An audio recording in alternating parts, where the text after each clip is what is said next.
Hello, hello, hello, and welcome to my YouTube channel. My name is Jameelah, and I am a master manifester, and I'm sure you are too, because you are watching content like this. The name of this channel is Holistic Manifesting, because I believe in a whole body, whole mind, and whole being experience when it comes to manifesting the type of lives that we choose, right?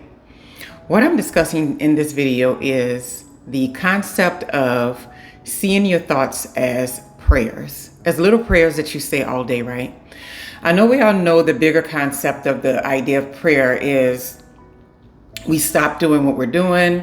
We give dedicated time and energy to kind of focus our attention in this one space, in one time and space, and we start asking for things or either being grateful for things that have already come to us, or either just saying, thank you for covering me or whatever. We showing gratitude, or we either asking or gratitude, either one or the two. It's either gratitude or it's asking.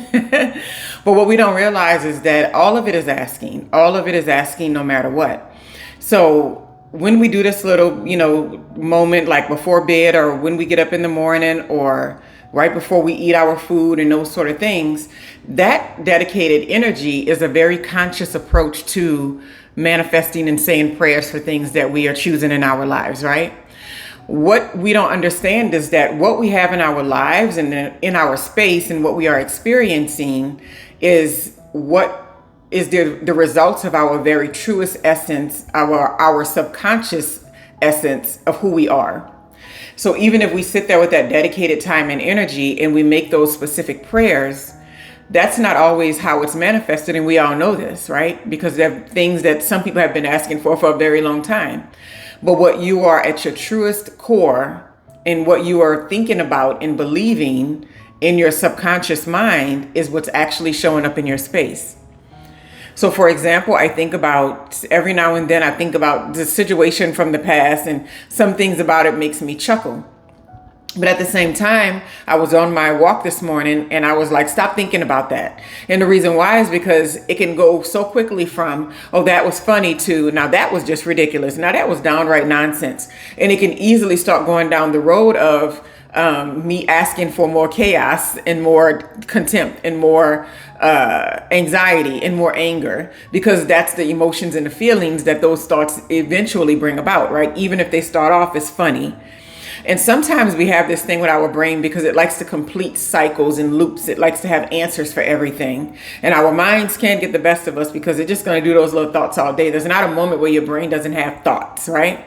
It's what it does. It's a machine. It thinks like a computer processes all day. Even when it's not doing anything, it's processing being turned on, right? So we have these thoughts and these things happening, and we can get caught up into the idea of, because I'm not focused on it in a specific way, then that particular thing is not going to be what I'm asking for in my life. And that's just not how that works. When we sit there and we contemplate over ideas and contemplate over things of the past and contemplate over things that we don't want to happen again to us, our conscious mind, our subconscious mind does not really know the difference. Those are all little prayers. Those are all little askings all day, right? Whether we know it or not, we're manifesting all throughout our entire day. Now, sometimes when people get what they don't want, they don't like this information because they think, well, I would never ask for that. I would never want that. I would never, I'm not the kind of person that deserves this or that. And it really doesn't matter. It means, how do you feel about yourself at the core? What type of things are you saying to yourself about yourself at the core, and whether or not you believe those things deeply? Because when you no longer believe them, then your thoughts and your attitude and even your actions will begin to change, right? So when people say that as above, so below, that's the same exact kind of concept. These little micro thoughts that we're having all throughout the day, those are our little prayers, right? Something that I know that I would always think about a lot during the day is definitely related to eating correctly or eating well. When I would think about specific foods, I'd be like, oh no, that's too fattening, or oh no, that's too much salt, or no, that's too much, or whatever. And so it would stop me from having like moments of just enjoying food, because the whole time I'm having it, I'm thinking about the negative things related to having this meal or this snack or this little treat that I wanted, right? But what I'm doing is putting these little prayers out there. And so what I'm saying is this type of food puts weight on me. This type of food is a negative reaction to my body. And I'm actually creating that in my space, right? Now, if I see it completely different, if I think like, you know what? I can have a junk meal once a week if I want to, or I can have a junk meal, at this particular restaurant if I want to. When I'm having that meal, I'm enjoying it, I'm having a good time, and I'm creating more peace, and I'm creating enjoyment, and I'm creating positive energy around eating that meal. Even though it's not 100% good 100% of the time, when I do have it, it's still going to be a positive and peaceful experience, because I've decided that I'm going to say little prayers of affirmation that I should enjoy this, that this is something that's good for me, that this is something that I deserve to have and that I want to enjoy while I'm having it, right? Our little prayers that we say all day come from the deepest core of who we are. We walk around in the street and we have this idea about people and how they might react to us. That's why I don't listen to videos necessarily that say, people hate you when you're like this, or people, and I'm guilty of making videos like that because I was experiencing these things, but not realizing that even in the telling of my truth in those areas, I'm still creating this negative outcome that I don't really want to experience. I might want to be comfortable with being disliked. I might want to be comfortable with people not agreeing with me. I might want to be more comfortable with being, on people's naughty list, right? But at the same time, it's not necessarily what I want to experience. I would love for the people that observed me and saw me to think, hey, there's more to this girl than this thing that I picked out that I don't like about her, or there's more to her than this. I would love that to be the outcome. But I think we get caught up in this idea of rejecting other people or rejecting things before it has a chance to reject us. But it's mostly based on the idea that we're telling ourselves these little stories about how the world is going to react to us and how the world is showing up for us all day, right? Seeing your thoughts as little prayers makes it more real, because we would tell ourselves that there's no way that I'm going to pray for these negative things. There's no way that I'm going to pray for this stuff to happen to me. There's no way that I'm going to pray for myself to go through these sort of difficulties and to have friendships that are negative, or to have interactions with people that aren't positive, or to work in jobs where people don't like us and they don't validate us and they don't value us and they don't respect our work. But when we start to accept that as a truth, you have to pay attention to the thoughts that you're having around it, because are you confirming that truth with your thoughts, right? Oh yeah, people are like this, people are like that. But at the end of the day, yes, there are some people that's always going to be a certain way, but do you want to experience the world that way? Do you want to experience people that way, right? Because we all know someone can be rainbows and sunshine to somebody else, and then they can see you and be stormy nights and thunder and lightning, whatever, whatever represents some kind of darkness, right? And we're trying to figure out, how do they get a response like that out of this person? And why am I getting this response out of that person? And you have to think deeper, like, what stories am I telling myself? What little prayers am I saying all day as it relates to how I'm going to experience people and what I'm going to experience in this life, right? Are your prayers saying, oh gosh, this woman, she's not very friendly. I listen to some YouTube channels, and without judgment, I'll hear these things. And it's just like, women are not friendly to each other in this type of environment. Women are not friendly in that type of environment.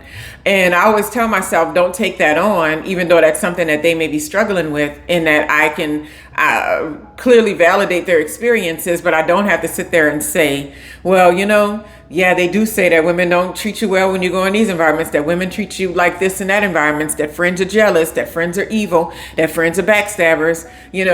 That's a prayer. And you're saying that little prayer to yourself, and you're asking the universe, you're asking the creator for more and more of those experiences, because that's the B-roll, as we call it in video editing. That's the B-roll that's running in the background that's saying, this is how my life should look, whether we like it or not. It doesn't know like and dislike. It just knows what you're contemplating on and what you're spending your time and energy on, right?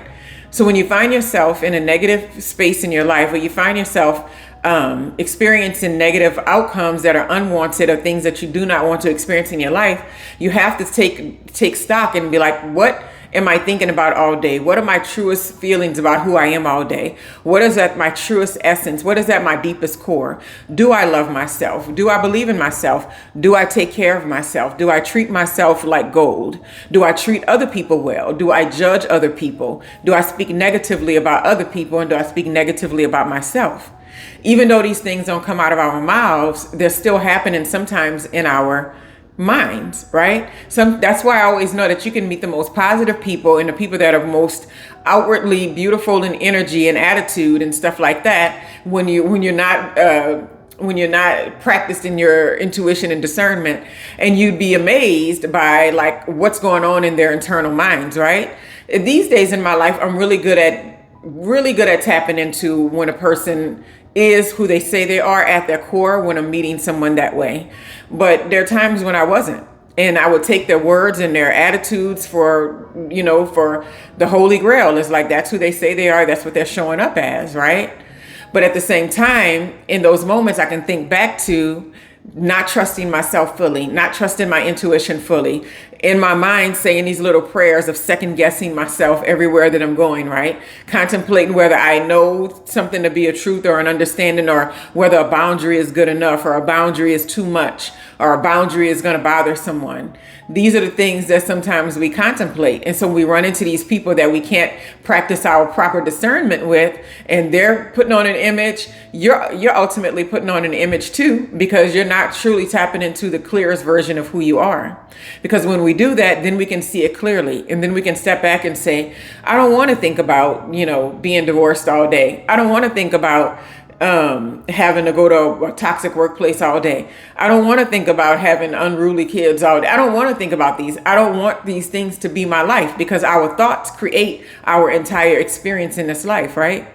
So if our thoughts keep going into places to where we're creating these little suggestions, and our little manifestations are more negativity, more judgment, more anger, more anxiety, more aggravation, that's all we're going to keep creating in our lives, right? So any moment that you can, at any moment that you have the opportunity, when you're not on autopilot and you have the opportunity to pay attention, think to yourself, like, what am I thinking about right now? Or if you find yourself feeling bad for no reason, or feeling negative, or feeling anxious for no reason, think immediately, what am I thinking about right now, right? And then you'll start to see more clearly. It's like, no, I'm bringing this on myself. I'm bringing this into my space. I'm creating this misery that I'm now experiencing everywhere that I go, right? Because our thoughts are little prayers that we say the whole entire day, until we put our head on that pillow. And I'm also a firm believer that if you're thinking those same thoughts and you're doing those prayers, when you stop and do that conscious prayer, right, when everything is not on autopilot, it's much weaker than the one that's just happening in the background all day. And if you lay your head on that pillow and you have these negative thoughts inside of your head, and you have these negative prayers, that explains why people have these anxious dreams, or these nightmares, or these negative dreams when they go to sleep, because they're still carrying these same tunes over and over again. It's a pattern now, and we don't want to get stuck with those patterns. And I don't think there's any age limit, or there's any space where you can be in where it's not possible to attack those thoughts that are little prayers all day, and start working your way into a better space. Another trick I use for that, and this is the last thing I'll say on it, is writing.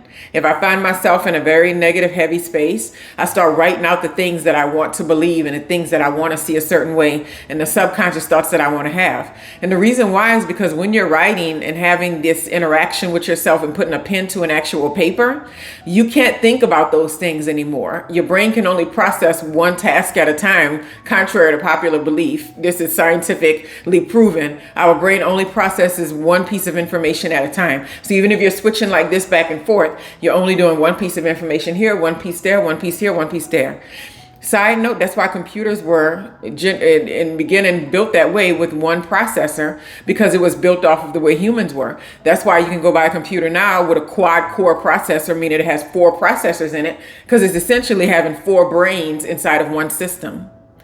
So that's the same way we have to think about ourselves, right? We have this one processor, this one brain, and we have to learn how to get in front of it and control it, because we're in charge. When it goes on autopilot, it's going to say little prayers of negativity all day until you pay attention to it and then switch the script on it and be like, no, I'm not going to think about that. No. And then eventually it gets into your subconscious. And because you start seeing it more in the world, you start seeing it more in your interactions. That's what you're going to get from the world. And then you're going to create more of that. And then your little prayers become sweeter and sweeter, and your life becomes sweeter and sweeter. Anyway, I hope you all have a wonderful, wonderful day. And just make sure you're paying attention to those little prayers that you're saying all throughout the day.